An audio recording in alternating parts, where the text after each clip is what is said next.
You're talking about like gawking and stuff. I gawked hard on Alex the Terrible this He's past so weekend, fucking dude. inked up too. Part of me is like, yeah, I love this music. Meantime, I'm like looking at his hell's tattoos. I'm like, that's so badass, dude. Yeah. The whole time, Hannah's like, oh, this guy's amazing. Right. Right. I love this guy. I want to marry him. Right, I'm like, wait sure. a second, dude. Hey, slow down, woman. Welcome to another episode of Don Draper's Den. On this podcast, we discuss branding and marketing, how it touches so many aspects of our lives. We also talk a bunch of trash about music and food and culture and nostalgia and each other and a whole bunch more. It's good stuff. We hope you're entertained. We hope you get some insight from two marketing insiders like ourselves. I'm Chris. This is Ernie. In this episode, we got into festivals. Really big. Yep. Russian death metal. Sneakers, New Balance is the all the rave, and tribalism and community. Yep. So it's a pretty good one. Got kind of deep. So we hope you guys enjoy it. Like, share, subscribe, comment, all that fun stuff. We want to blow this up, and as always, we appreciate your guys' support. So without further ado, pour yourself a glass and let's get into this. All right, cheers. Here's to you.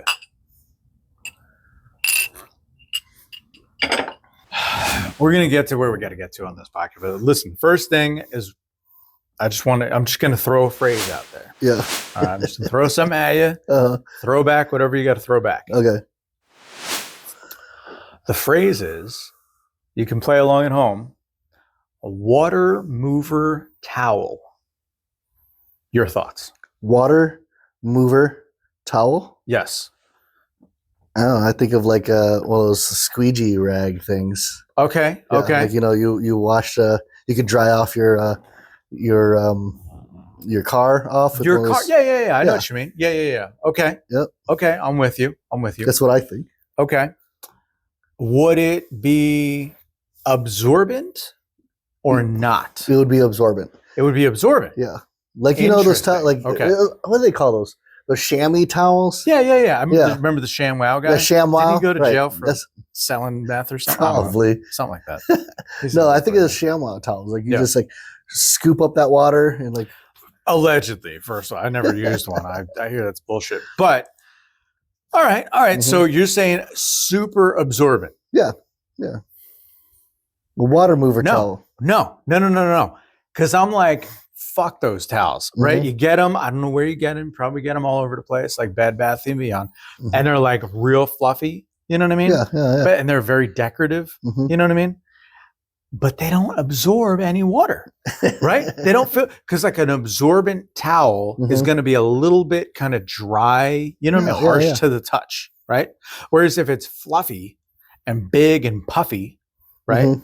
It doesn't dry anything off, Yeah. right? Especially like I'm a hairy guy, right? So like I can't. I Yeah. need it to absorb. Otherwise, Yeah. I'm going to be in there for hours. Just Yeah. like, get this off. Mhm. Water mover towel. It's a I see shit what towel. the one I think of though is like the chamois towels or whatever, where they're thin, and Yeah. it just soaks it all. It soaks up all the water, absorbs all the water. No. The ones that are like really fluffy, I don't like drying anything off with that because it leaves like lint and shit on it. Well, that's another thing too, right? So yeah, I mean, as far as cars go, Mm-hmm. right? But in my house, right, we've got old towels, Mm-hmm. right, wherever they came from. Possibly when I lived in another house, you kind of catch my drift, people. And so there's just these leftover towels, right? Yeah. Fuck those towels because they don't absorb anything. No. It's the most frustrating experience. You know, this is a wild detail on life. I don't care. I'm a grown man. I pay my taxes, and this is how I do it. And so because I got these hairy legs, right, Mhm. I got to have some really absorbent stuff. So what I do is I wring out, right, as I get out of the shower, right? But You it's gotta usually, wring yourself out, dude, I'm like this with the water, right? You're Because like it doesn't come some off. Yeti, Something, you know? Sasquatch. Bro, how about those like, they're like Russian and like Iranian, they're like wrestlers, you know what I mean? But the guys who like have, sweater level chest hair, but it's like on the back, my old man in his prime You know what I mean? You could just see the hair popping out of his turtleneck. You know what I mean? How do they those guys off? Where like if you shave, it just like grows back as you're shaving it. Right. Oops, sorry. Yeah. And all of a sudden just grows. Yeah. It's super annoying. Mm-mm. Anyways, so I was just curious. No, a water remover towel is it just moves it out of the way. It doesn't absorb it. And now I got to sit in the shower for like 1,000 years. Just water. You know what I mean? No, dude. I'm glad I'm not hairy. I mean, obviously I have hair, but I'm not that hairy or anything like that. I could shave, it won't come back right away. Like even with your facial hair, if you shaved, does it would it grow back in a week? Really? Okay, so you're still have a week to go. I knew some guys in college, man. It would it didn't matter. They shave it, and as they're shaving, it. I shave my arm right here. Do you really? Yeah, I make sure because I have a tattoo of Hannah and her ass, so I gotta make sure that Hannah's ass isn't hairy. Right, dude. You can't have out of respect. Out of respect. That's funny. How nasty is that? That's funny. You should, dude. Knowing that, it's too fun. It's far too fun, right? Because if you get mad at her, right? And you let it grow out. You let it grow out. Just real casual, like let her see. Yeah, take that. Look at that hairy ass. Yeah, look at this. You're gonna take care of this. Oh man, that's funny. I even thought about you could get because we have we own a tattoo shop and inside there's a piercer. Sure. So I've been coming up with all sorts of ideas as far as piercings, because you could do dermal piercings, surface piercings. Sure. Well, I was thinking of getting a dermal piercing right in the butt crack right here, and just look like a butt plug. Sure. Yeah. I'd still do it, except that. I'm always that's not a good place to have it for a surface piercing. Yeah. But yeah, what if it turns out that'd be awful? But if it turns out that that's your voodoo doll, you know what I mean? Right. You're bad. You're being bad. Hey, put it out. Take that. She's trying to make dinner. Drops a pot in her foot. God, that's hilarious. No, yeah, we've talked about that. Just use this as my voodoo doll. Right. That's ridiculous. I didn't think. No, but I got to make sure it's nice and smooth.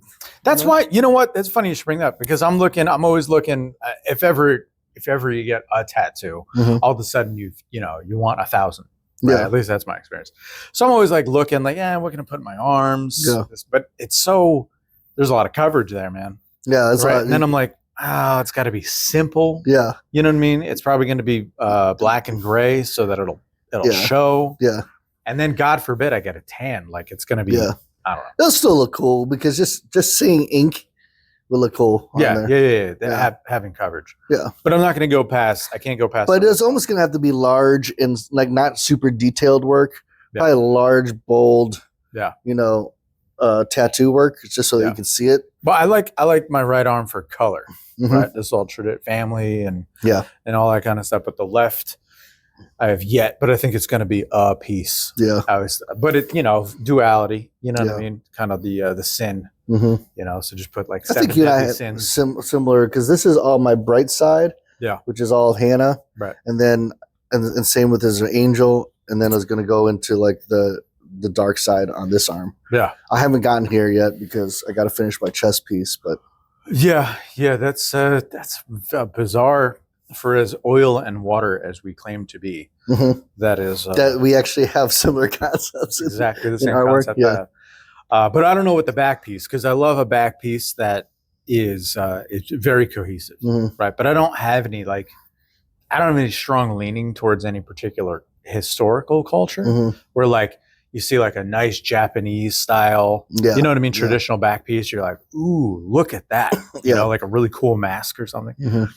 I don't, I'm interested in things, but nothing really, I don't know, nothing speaks to me. I don't know. Yeah. You got any back pieces in mind? See, I'm not I want to see my tattoos. Yeah. So for me, I'm not interested in getting something I can't see. So I haven't really thought much about it. As far as I'll go, I want to get my chest piece to extend over my shoulders here. Yeah. Because I can see it in the mirror. I'd be okay, that looks cool. Right. But other than that, I have no Mm-mm. No interest in that. Yeah, I don't know. No, I don't need to see it, because it's not always for me. I guess not all tattoos are for me. You know what I mean? There might be some on the inside. For me, it's all That's for me. That doesn't make sense. If I can't see it, I'm not gonna enjoy it. Like Right. even this one, it's hard because this is like I keep hitting my microphone. Dang. This one's hard because I really love it, but I don't even see it. I got to do one of these, look in the mirror. Right. And it frustrates me because I really enjoy this tattoo right here. Yeah. Yeah, and I like gawking, right? It's like to a certain degree, you know what I mean? Unless you're like a super hard ass looking dude, where I'm like, oh, I don't fucking bother with this guy. But for the most part, I like gawking because that's like a tattoo. Like you sat there for a hot minute, took the pain. Like I would like to see what's going on. Yeah. You know what I mean? And for the most part, it doesn't really matter to me who it is, right? Like who I'm looking at, yeah. right? Like I like good artwork. So if it's good artwork, like I'll look. I don't care who it's on. Let me see. I just like to see good artwork. Yeah. But when it's like some of this stuff that people are getting, I'm like, what? Why'd you do that? What's or the like intent? They'd have no real intention. They just I just felt like getting this. I'm like, how do you do that? First of all, I can't. I have a hard time with that because I'm one who I want to think through everything. I think a long time before I ever get ink on me. So every one of these has a purpose. Every one of these has a lot of forethought. Right. But some people who like, I'm going to put a quarter in this gumball machine and pick out, and whatever comes out of the gumball machine, I'm going to get that tattooed on like me. A piece of flash or something. Yeah, flash piece. Like I don't know, like man. We have that at the shop, and I think it's cool. Whatever, you know, to each his own. Yeah. But I could. If you're a tattoo collector or a well-traveled, I think of like punk rock, hardcore and punk rock flash, right? So like picture it's like 1986, right? Henry Rollins. Yeah. And that ilk is out there in the world touring. And hey, we're in Seattle and the guys in the whatever band from Seattle, they were like, man, we go to this tattoo shop and you got like a little something. Right. But then it's more like, I remember when I was there because there's a story to it. Sure. It's just a slice of pizza. It's like a single slice of pizza tattoo. It's like, what the hell does that mean?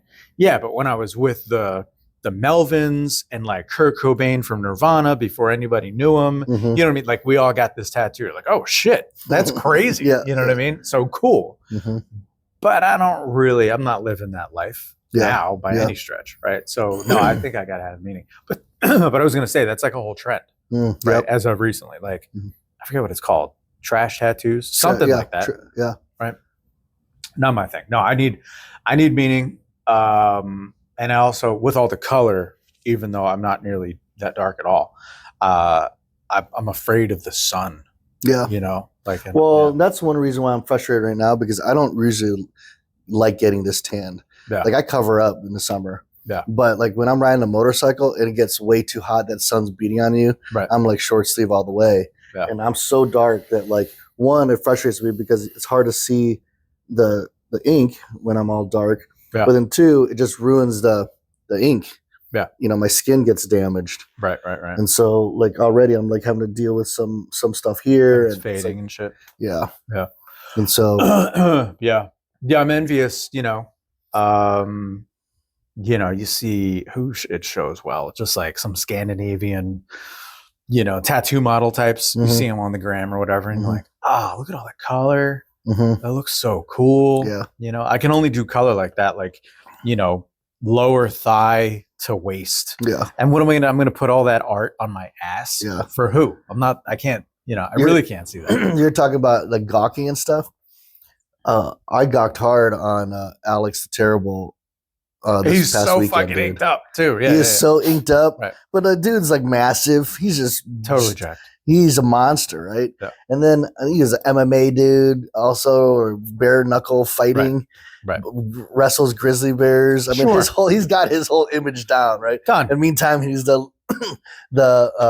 lead singer of the front man of Slaughter to Prevail, growling, and then his like all his muscles are flexing. Meantime, you see like devil right on his abs that are tight. And then he has like horns and everything. Like, dude, he's just made for the. He's made for he knows his image. Yeah, and like complete stud monster, man. Yeah. And so the whole time I'm like, part of me is like, yeah, I love this music. In the meantime, I'm like looking at his tattoos. I'm like, that's so badass, dude. Yeah. But you know what's the best?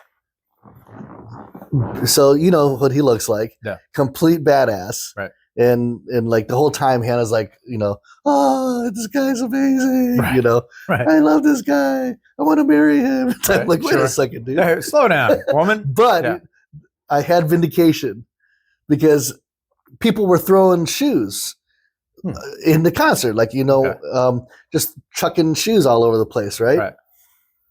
Well, at one point he picks up his shoe. He takes off his shoes. Like, what about my shoe? Is this cool or not? It was a New Balance shoe. And he's like, is this cool? People call these like dad shoes. I love these shoes. Damn. And I looked at Hannah. I'm like, ha! Ha! Yes, because she would make fun of me if I wore New Balance shoes. Like that's your boy. Like, look how you looking old and stuff. Senior citizen wearing fucking New Balance shoes. And then here comes Alex. Citizen ass motherfucker. Here comes Alex, the terrible fucking bare knuckle grizzly fighting monster, pulls up a pair of New Balance. I looked at him. I'm like, really? Interesting. Interesting. Indeed. And she's like, okay, fine. Wow. I guess New Balance shoes are cool. I'm like, yeah. Right. Take that. So it takes him. That's powerful, dude. Yeah. That's a powerful brand that he kind of pulled over, right? In one stroke, he showed that New Balance can be cool. That's wild, dude. Or New Balance should have a commercial actually where he just it's a really quick reel where he's like, he's screaming, he just growls, manifests it. Right, dude. All of a sudden, you're gonna get all these like the ashes of metal hell, folks, just, like coal. Like there's a pile of burning coal, right? And then his scream just kind of like erodes away until it just leaves the shoe exposed. Yes, that's what he should do. We can produce that. New Balance. He just says he growls New Balance, and then at the end of it, he hits the shoe against his forehead until it bleeds. Right. He beats a bear to death with it. Yeah, dude, changes the whole image of New Balance. We got it. We got it, dude. Yeah. That's a whole untapped market right there. And I'll finally, if that was the case, I'll switch from my Adidas to New Balance shoes in an instant if I saw that ad.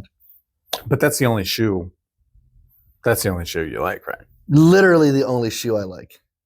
Like this color, gray and black. These pair of Adidas. Do you order them in bulk? I order in bulk. That's so wild. Dude. Like literally my shoes that I use to go take care of the sheep and the goats are just dirty versions of this. That's so weird. My lawn mowing shoes are the green versions of this. That's another parallel, man, because I have 3 pairs of shoes, right? I got my harness boots, even though I don't ride because I'm afraid of motorcycles, but I just love the way they look. I've got construction boots. Actually, they're army boots that I got from doing somebody's wood floors. He just gave to me. And then I got these sneakers, but that's it. So here's a backstory for me though. I love shoes, and I know shoes. Like I used to have my walk-in closet in my old house. I'd line up all my shoes. I had shoes for different occasions, from the really classy shoes that you only wear for certain black tie events, all the way down to your driver shoes. Like I had everything. Driver shoes. Do you mean golfing? No, drivers like driving a car. Shut the fuck up. You're telling me you had specific shoes to drive cars? Yeah. Yes. So I'd have all these different shoes lined up, and I would buff them out. Is this some Asian shit? No. It's understanding style. So, but this is when I used to wear suits and ties and chin strap was in effect. Right. And I was a completely different Ernie at that time. And so at that point, you have to understand when to wear Oxfords with brogues versus without brogues. What's a brogue? Brogues are like the different, like It's an accent.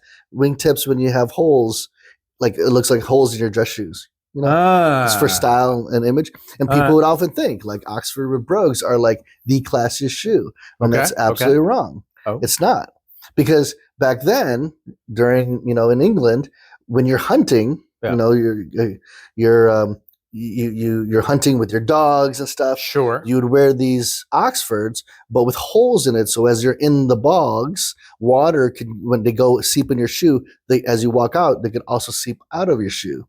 So they were a sporty shoe, where often people think, oh, wingtip with brogues, that's really classy. No, actually, it's not. Without the brogues, are in like one cut type Oxfords, are more classy. So I used to know all that shit, and I loved it. But then something happened. Okay. I got old. Yeah. And those shoes don't feel good on my feet anymore. So it does so then I had to say like, okay, well, this sucks, because I don't want to be that guy. Right. Like you see these sportscasters, they're wearing suits and then they're wearing tennis shoes, and like that's like the in thing. No, it's bullshit, dude. Nope. So that's why I decided I need to go for comfort with my feet. Yeah. And I got to find a shoe that's going to work with my feet and stick with it.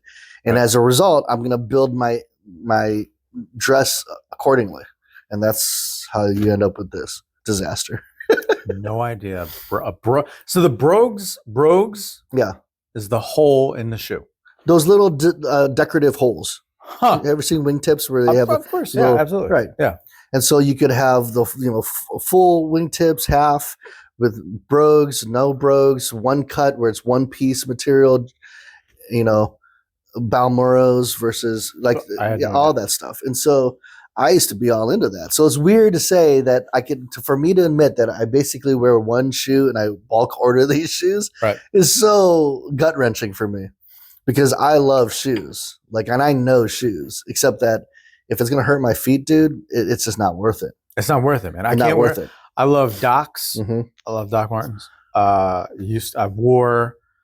I had a pair of Doc Martens, 14-hole Docs, that I graduated high school in, graduated college in, got married in, and several other to be unnamed moments in my life. Right. Crazy things happen in my life in those shoes. Interesting, bro. Yeah, so that's wild. For me, and so what I did is, though, I found New Balance shoes. Yeah. And New Balance, they do a great job, having different kinds of sizing and dealing with pronation, whatever you call it, on your foot. So they have different shoes you could buy, and they feel great. But then, here comes Hannah making fun of me because I'm wearing old man shoes. Because they come with grass stains already on them. Right. You know what I mean? They come with grass stains. So she makes fun of me, like, why are you wearing New Balance? This is for old people, dude. Yeah. You got to not act old. I'm like, is that true? I'm like, okay, fine. So then I found these Adidas, and they're cooler, they're sleeker, but they work. By the way, why are they Adidas?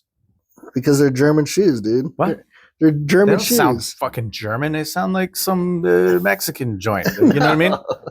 No, it's Adidas. Adidas? Yes. Get the fuck out of it. It's not even a thing. It's Adidas. We all know this. What are you talking about? Adidas. Adidas. What? Well, hey, if I'm going to wear them in bulk, I better know how to fucking say it. Okay? There's no way they're called that. It is. That's exactly. Dude, listen to me. We're going to take. You know what? I could call all our clients and just do all this business stuff instead. I'm going to use our CRM to just call them. Excuse me. We've never met yet, but how do you say this shoe? And I'm going to send them an email with a survey with this. Just pronounce this. Yeah. Some guy just called. He was asking about shoes. I don't know. No, it's so so that's the journey of how I got to bulk ordering these shoes, is because but I was wearing New Balance for a long while until Hannah made fun of me. So your wife just shit all over you. Shit all over me, dude. Shit all, baby, insecure myself. So I had to find something cooler. I don't complain at all. My feet feel wonderful in these shoes, and so I'm sticking to it. Right. But then I'm watching Slaughter to Prevail. There you go. The baddest dude Right. ever. Right. What's he pull up? New Balance shoes. Let's go. Come on, that was like vindication. That was the best. I just looked at her. I'm like, Yeah. Really? Let's see. Take your little judgment elsewhere, You're Missy. right. So now I'm tempted. I'm like, that opens up a whole world of shoes for me. I'm looking. I want to look and see if I can find that clip and see what New Balance shoe he pulls up. Yeah. And then see if I could buy those. Get that exact. Yeah, one. and see if it feels good on my He has feet. his own shoe line. You I don't know, what but that would be brilliant if New Balance had him Dude, as a because why not? influencer. It's just rock and roll, man. You know Come what I mean, on, dude. I know it's heavy. New Balance, if you listen, come on, man. Turn to Alex the terrible, yeah, and have him sponsor your shoe. It will open up a whole new demo for it. Really is shoe. because, like, honestly, like, there's a good, you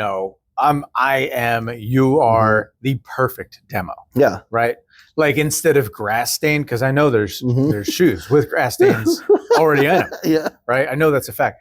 But a bit like if they're like blood stained, yeah, you know what I right? mean? Right. Just subtle. Just I mean, all the reels that they could have for it, like you said, him kicking like a grizzly bear, to go jumping into I can picture, like the one surfing. shot, the one shot in the PA speaker that's always out front, the monitor, and just like a one shot. Everything else is whatever. There's ridiculous heavy music going on, but there's just a one shot, and he just kind of puts his foot on the monitor. Yeah, dude, that is an ad right there. Yeah. Come on now. Every time he puts a foot back, there's like a little more blood. You know how many like senior citizens, like if they even remotely like that music and they saw that, they'd be like, yeah, I'm wearing my New Balance. This is awesome. Leave me alone. Yeah. Yeah. I feel like a bunch of will revive them, dude. That would be wild that a bunch of older dudes, you know what I mean? Yeah. Like, unaware, and then they're like, whoa, is that New Balance? I love that sneaker. This is heavy music. And then they start buying like Slaughter to Prevail gear. Yeah. Out of we nowhere. should just do that anyways, just for fun.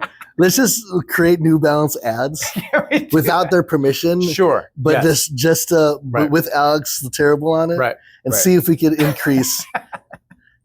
I wonder, like, if it actually helps a sale. Yeah. Would they end up like suing us for? I don't know. Just give it to charity. Did we not increase sales? Look, the money. The only reason that they say, like, you're punishing me for promoting your badass shoe sales so that I can be badass. Yeah. We boosted. We give the money to a charity. We save bears, right? And they come back. You did not boost any sales. I'm like, well, how many shoes did I buy? I bought one pair a month. You got another pair out of me, dude. You got another pair of me. It's fine. Is it not worth that? Right. Come on now. Tell you what, New Balance. So we're bringing up Alex Terrible and Slaughter to Prevail, which is just so heavy. But you recently saw them. Yeah, I recently saw them. Bringing that up.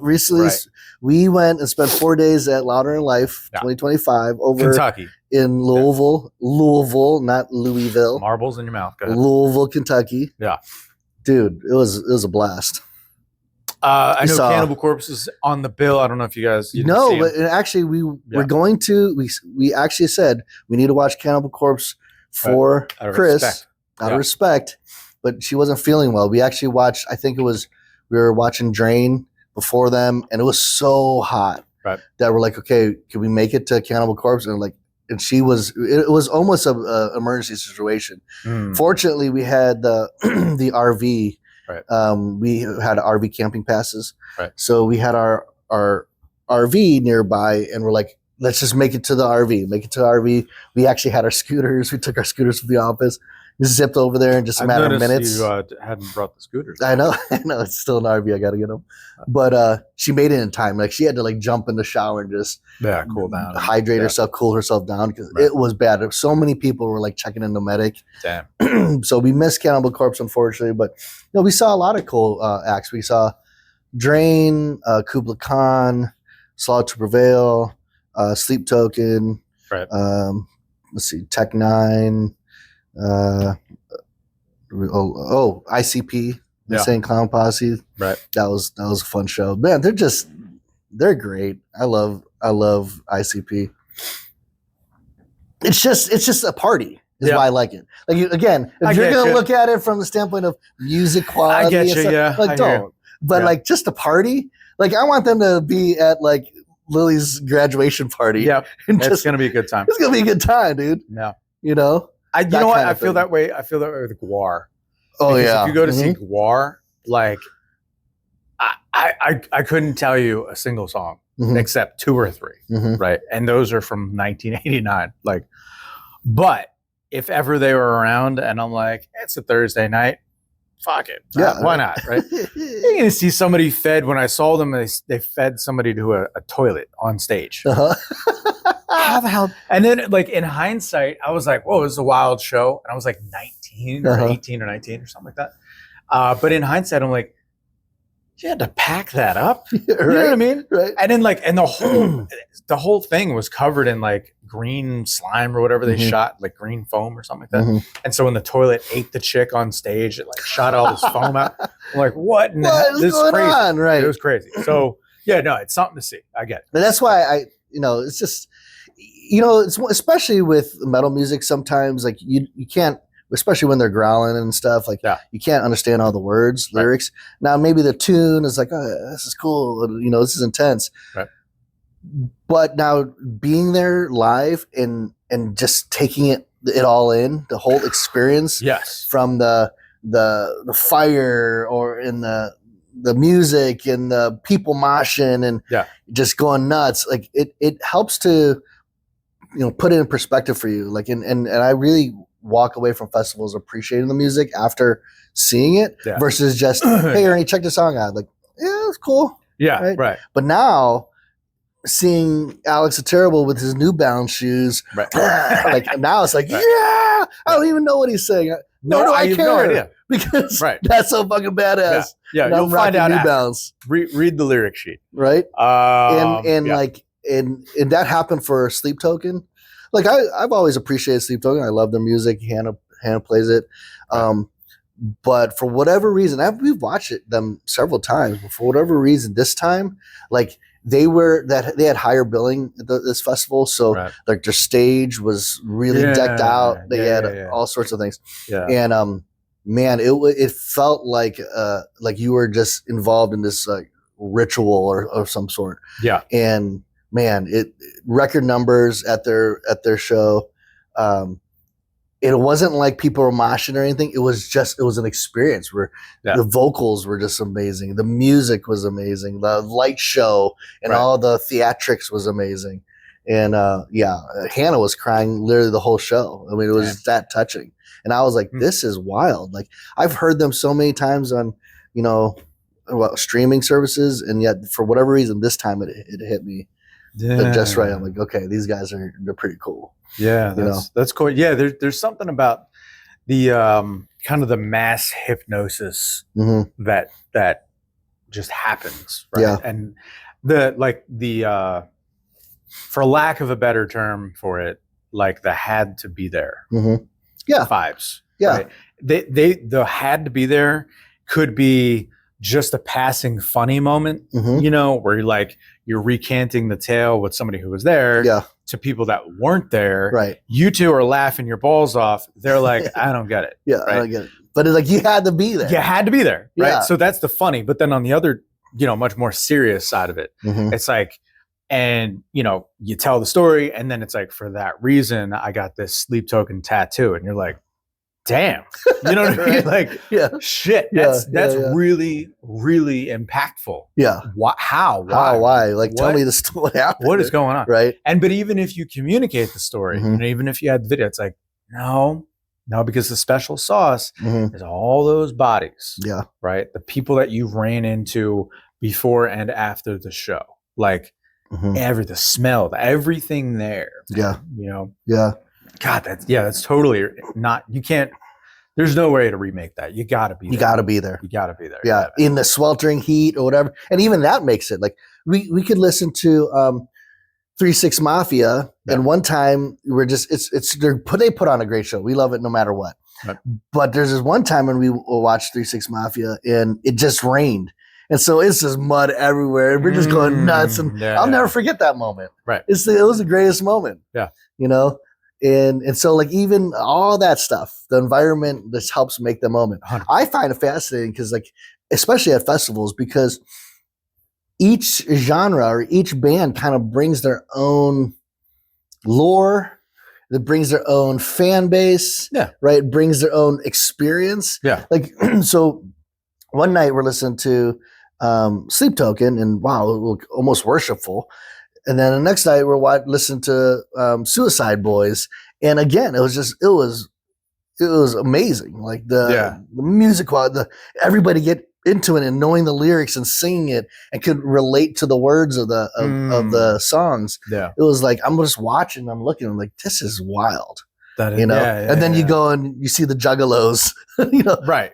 Abject chaos. Like, what are you people doing? Right. Like this is wild to be able to experience this firsthand and see how this music impacts people. Yeah. And allows them to just release all their joy, anger, fear, whatever it is. Just let it all out. Yeah.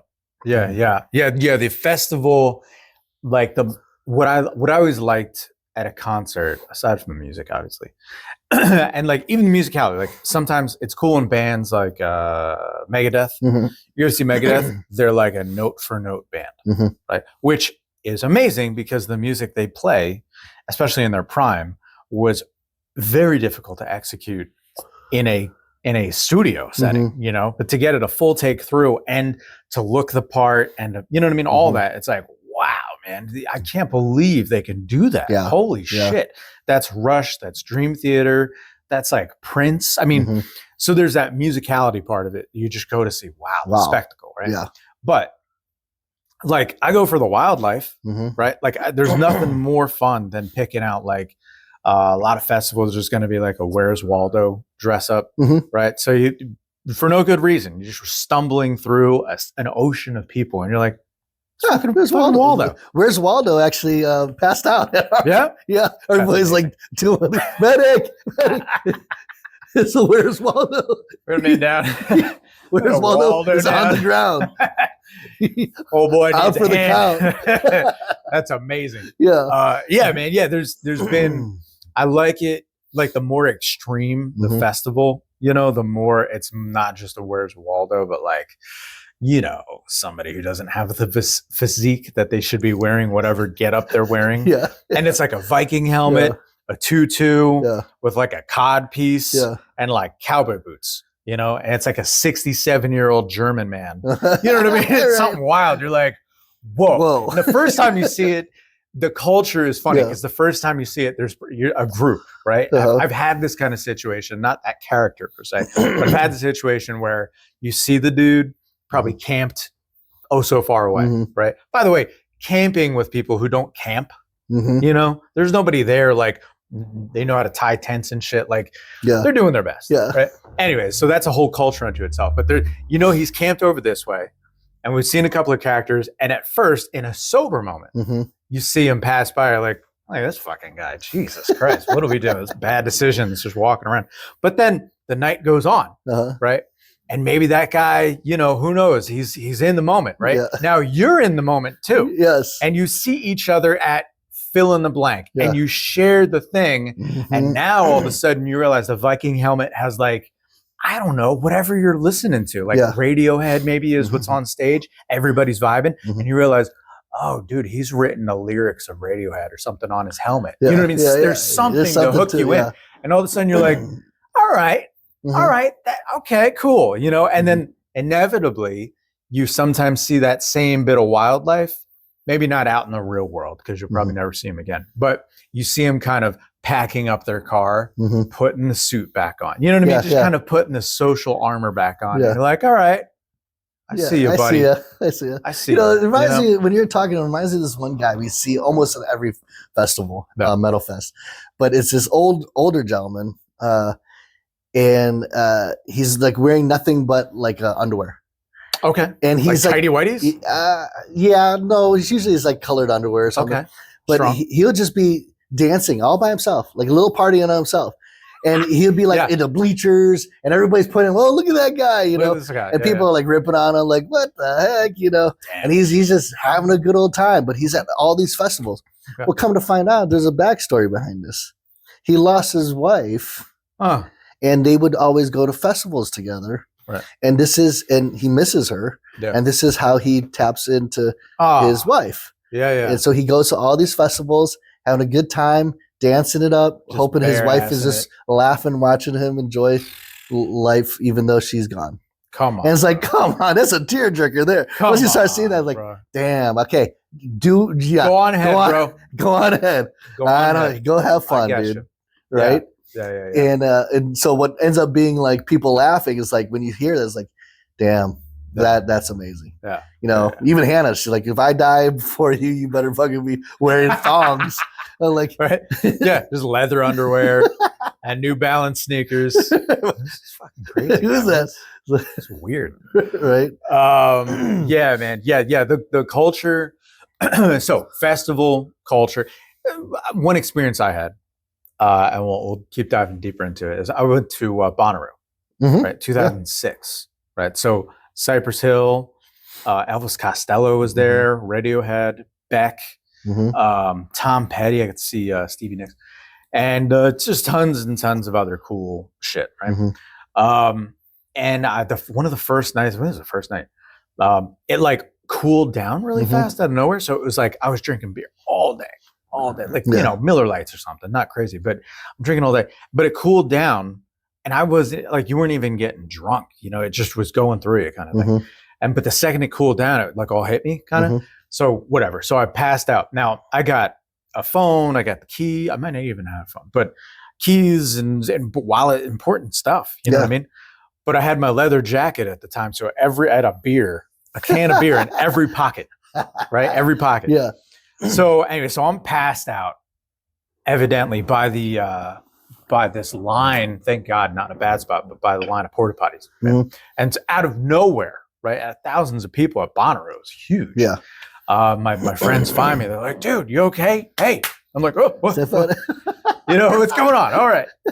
So, you know, sure enough, I pop up. I woke up with a, you know, can of beer in my hand. And I was like, all right, you know, checking out. I'm like, okay, I got my wallet. I got my wallet. I got all my beers.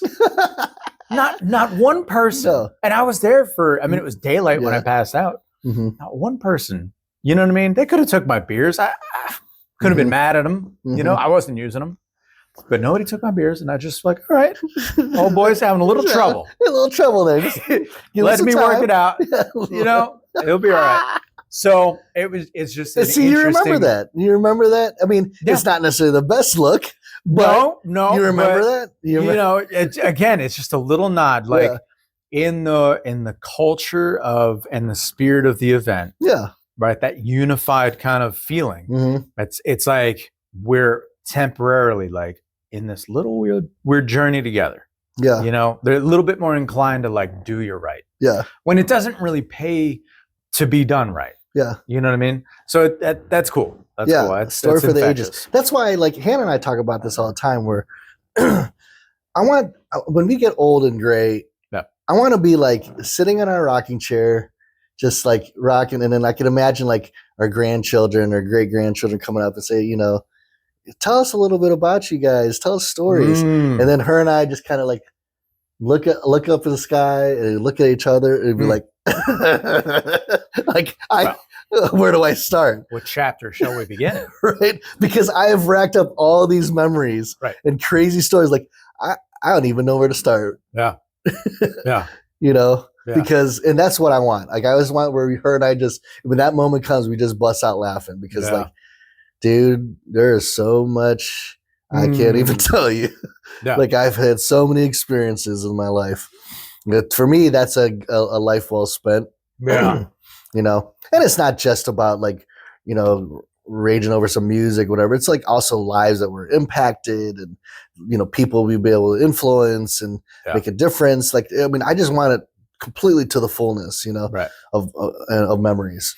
It reminds me of, so when I was a youth pastor at this church, there was one of my first gigs here in Cincinnati area, there was one of the students. He was a senior, looking to graduate and head off into the military.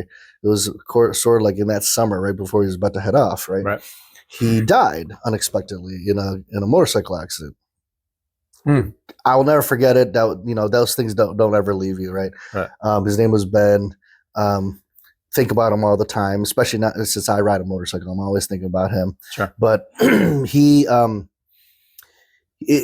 such a young age, he always was remembered by his friends for always saying, making memories. And till this day, I'll always think about that. I was thinking about him, and I was thinking about, like, if Hannah wants me to, she's significantly younger than me. If she wants me to do something goofy, some experience, and I'm like, I'm too old for this shit. Right. I have my Ben. On a Danny Glover. Right. I have my Ben rule that comes in my head, where I remember him saying, "Make your memories, make your memories," and I'm like, all right, let's do it. Where's the mosh pit? Like I'm not gonna worry about if my back blows. I'm not gonna just making memories, and I always think of Ben and him saying that, and I'll forever kind of live that rule out. Yeah.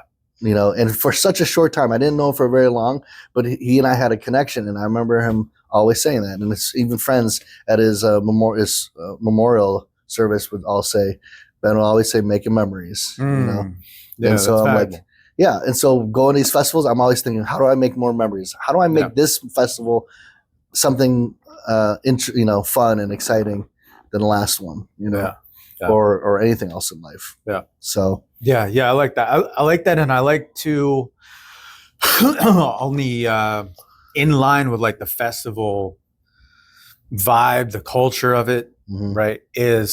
That's where, for the most part, that's why people are there. Yeah. Right. So like, it's interesting when, if you have it's tough to come up with something off the top of my head, but if you have a wacky idea, right? Reasonably harmless, wacky idea at a festival. It's funny how people would join in, like it reminds me of being a little kid of like, whatever, there's a piece of playground equipment. It's like, okay, there's like the jungle gym dome thing. I was like, all right, how many kids can we fit in and on this thing at once? Yeah. And that's all you need to say. Yeah. You know what I mean? Every like second grader's like, fucking say less, dude. I'm in there. You know what I mean? And so it's with that same kind of intentional childhood irreverence, right? You just say, all right, Jim Bob over there, bet that he could do whatever it is. And God damn it, let's make his dream come true. You know what I mean? And making memories. And so it's cool. You don't find that, man. There's a lot of naysayers in the world. It's interesting. Like it reminded me of this viral video that came out, I would say about 7 years ago. Right. And maybe you've seen it. But it shows the video is of a concert, and somebody's recording on their phone, and they show this one guy dancing to this music. Okay. And he's going nuts. He's just like kind of like that guy I just told you in his underwear. He's just doing his own thing. And then what's interesting, if you keep watching the video, is eventually one person joins them. It's like, you know what do I got to lose? I'm going to have fun. I'm going to join this guy. So they started doing, and next thing you know, one after one start to join this guy dancing. And next thing you know, it's a whole big movement, a crowd of people. Yeah. And I remember when I saw that, it was in context of this idea of sometimes you got to, if you want to influence the culture around you, sometimes you have to put your neck out there. Right. You got to take risks and you got to go. And maybe it might take time, but at first it might be only a few people who get it. Then after that, there's this whole movement of people, right? And then this whole tribe concept, and you see this even especially in festivals. And when I'm there, I'm often thinking marketing. Anything I'm doing, I'm always thinking marketing. Sure. But I'm thinking like, look at this tribe of people. Yeah. If it was just one person, not many people would just be dancing by themselves in a field.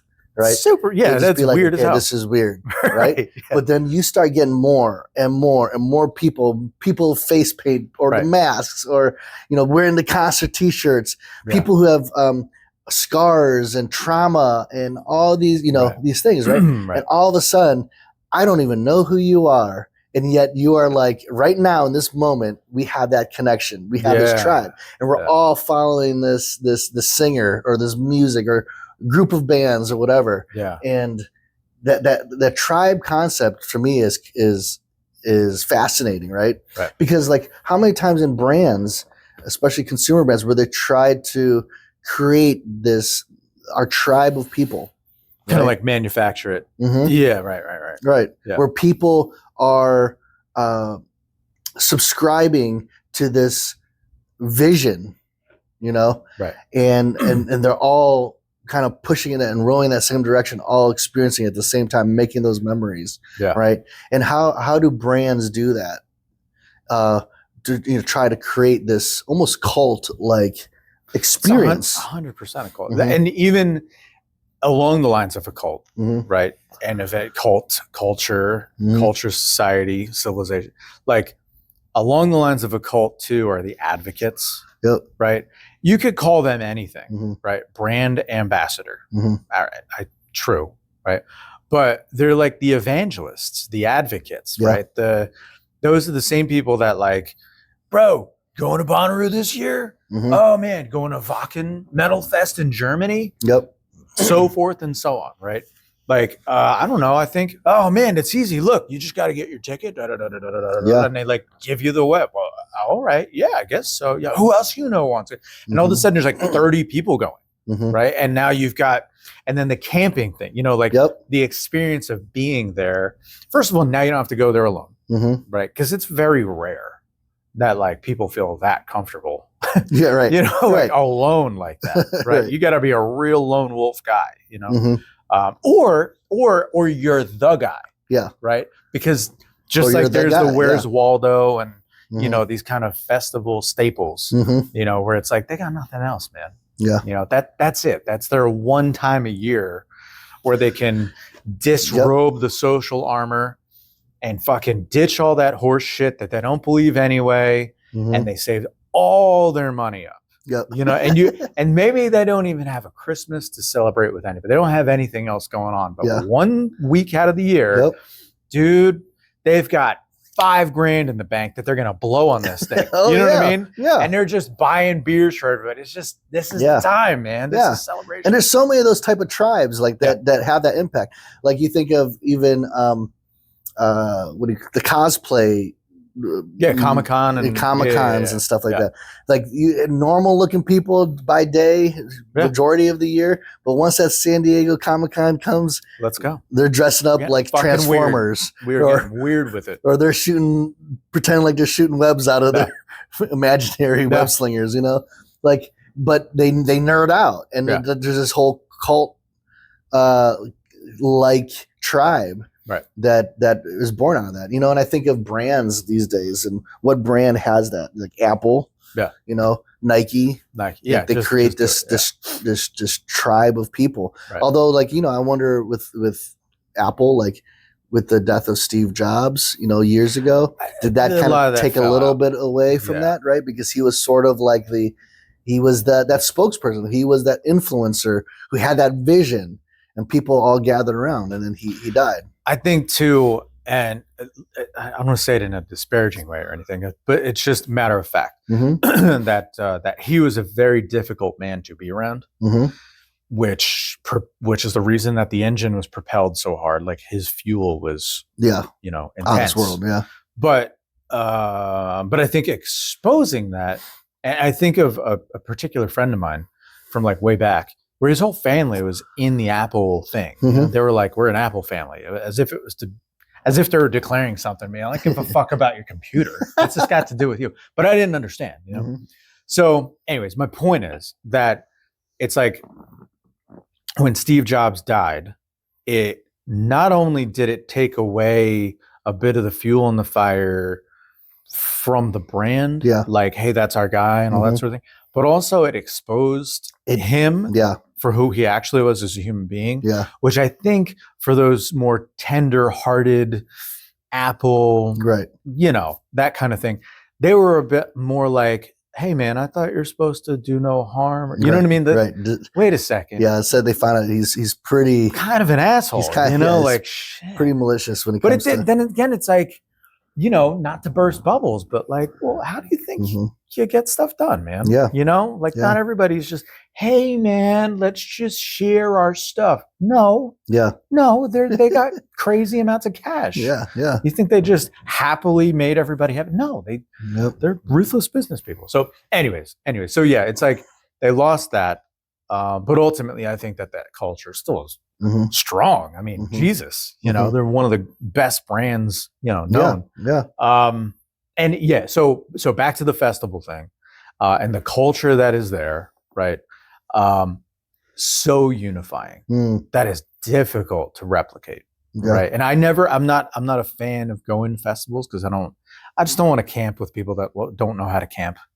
I don't, you know what I mean? I don't want to be, it's annoying. It's hot. Because as you get older, you're getting grumpier. Less and less interested for me at all. And I think, but I will honestly credit Hannah for this because I think I would be there too. Yeah. If not for the fact that Hannah's significantly younger than me. Right. So it's pulling you. Well, it's either I choose to say, you know what, I could either just be this grumpy old man and make her life miserable, or I could make memories and kind of live this youthful life that I haven't. Yeah. That's so for her, it's also new to her too. Like it's exciting for her to see me experience new things with her. Yeah.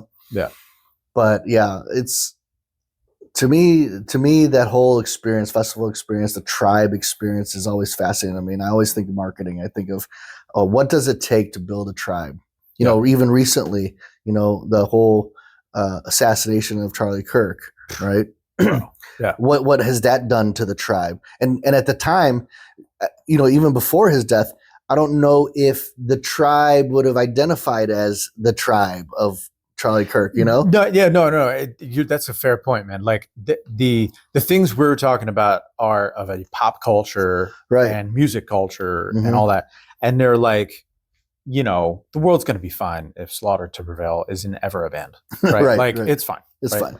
But with other things, you're talking about social and socio-political and all this. It's like, ooh, that's a much deeper ocean. Like Jesus. So had it coalesced? Had it crystallized? Maybe not. I think Pockets had. As far as I understand, I'm not in it. But after, dude. Yeah. That's like the old O'Doyle rules. I forget what movie that's from. But how the brothers are fighting and then somebody should dare to get in the middle of it. It's like, well, now you're going to fight the whole family. Yeah, right. Yeah. And so that's what it kind of reminds me of. It's like, oh, dude, you guys, if there's some spooky bad guy out there trying to ruin everybody's Sundays, which seems like a bad idea to me, then you done messed up because now you just gave everybody something to kind of gather around. Yeah. Right. Yeah. And speaking of unifying events, festivals, they had, I'm not sure if it's like a memorial or whatever it was for Charlie Kirk, but Jesus Christ, man, there were so many people there. First of all, right. And just sheer numbers. One, two, who was in the building was like, damn. This dude had a couple of friends, right? So, and then those friends wield power, like real significant world power. So it's like, that was a big unifying thing. And you're right. I don't know if it was quite articulated before, but now it's organized. Now it's organized. And now it's like, okay, we all know what we got, those type of, that tribe knows what they got to do. Right? Really focused. It's really focused. And give them a common enemy and all that. But anyways, that's a heavy topic. But just the idea of tribes, though, is what I'm gonna. It's fascinating how those things form, right? But it's always around some sort of passionate vision. Some concept of truth there. And it has to be radical. It has to be something that is like special, something that's unique. And it starts, and then from there, it often starts with a small crowd of people. People are willing to take that risk. Yeah. You know, it reminds me of I was telling you earlier that, you know, you should watch the Devo documentary on Netflix. Right. And it's something similar. Now they didn't. I wouldn't say they made this like huge influential impact like maybe Ozzy did, or you know, but still.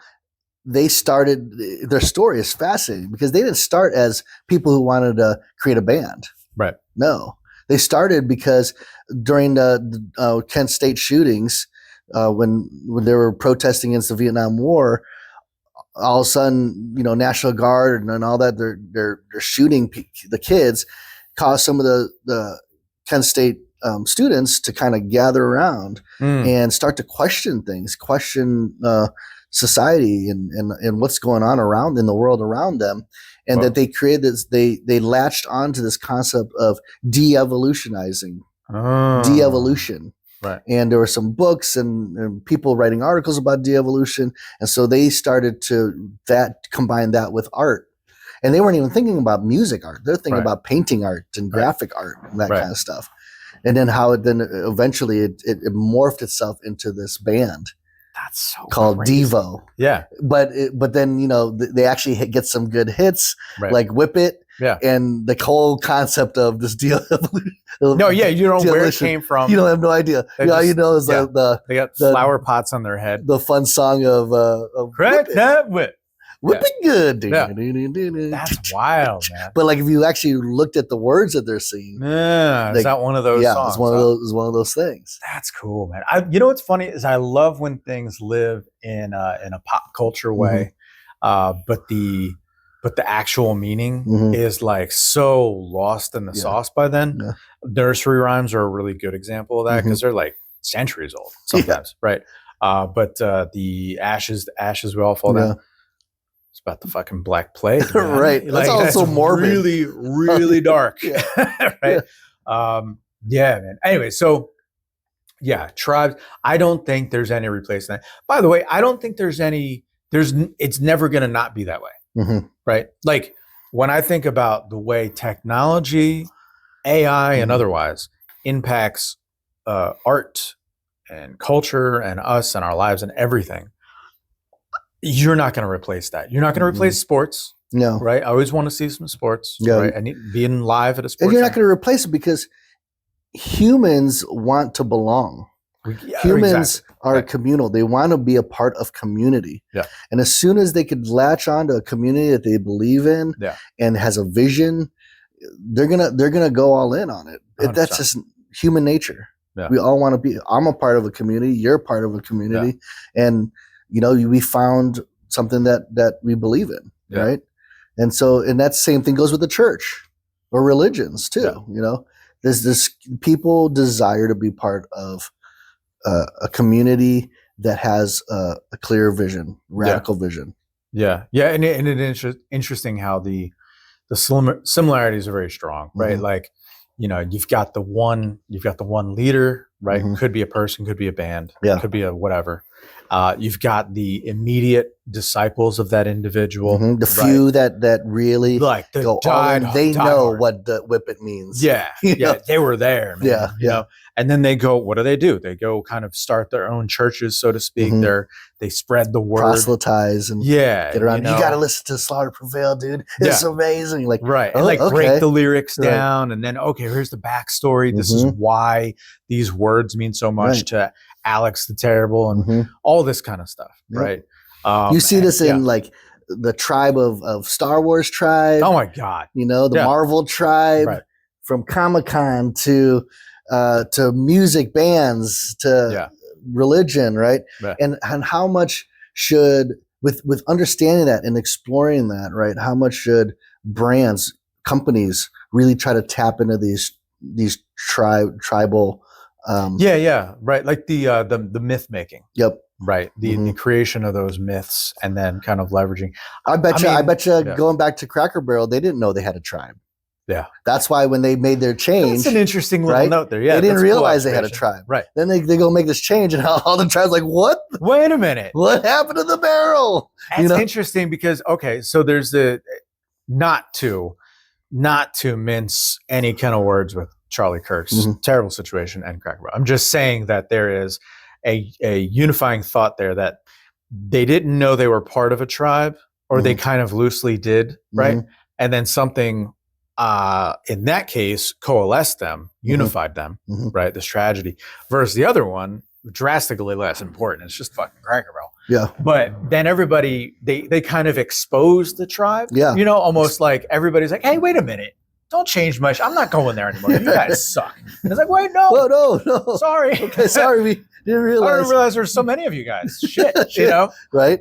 But that's a mistake. Like all these brands do have some sort of tribe. Yeah. Even the New Balance tribe. Right?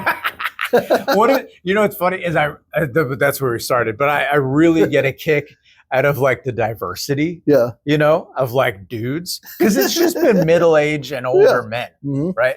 And so like to put that middle age, I mean, here we are, like into various situations, it'd be funny to include it because like there's a lot of middle-aged guys at metal shows. Yeah. All the favorite metal bands are in their 50s. You know what I mean? Like we're there. So man, there's a new commercial waiting for New Balance. So feel free to hire us, guys, for that one. We'd appreciate it. All right. I think that's enough on that. As always, we appreciate the support, guys. So from the iconic era of advertising to the digital age, I'm Chris. And I'm Ernie. Keep it legendary.